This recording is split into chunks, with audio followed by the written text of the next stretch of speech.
Matapos makansila ng nakatakda niyang laban sa darating na Disyembre, tuloy-tuloy lang ang paghahanda ni former one lightweight world champion na si Edward Folayang. Para sa detalye, narito ang report ni teammate Rafael Bandairel.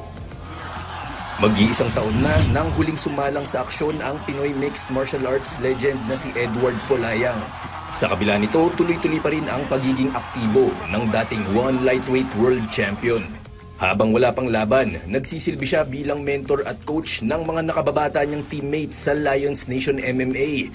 Tulad ni na one strawweight world champion Joshua Pasio, Zeus Combat League inaugural 155-pound title holder Jan Serbo at marami pang iba.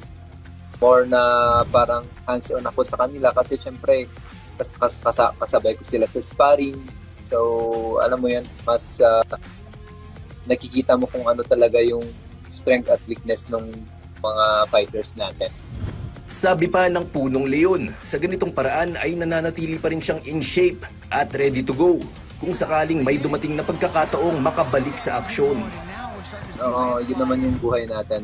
Habang hindi pa tayo nagre-retire, as much as possible, sinasabayan natin yung mga kasama natin dito para still we can give them a little of inspiration na kung tayo nga nagtitraining, how much more sa kanila na dapat doblehin pa nila yung pagsisipag nila for their teams.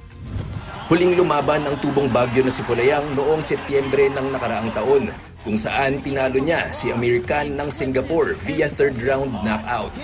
Rafael Bandairel para sa Pambansang TV sa Bagong Pilipinas.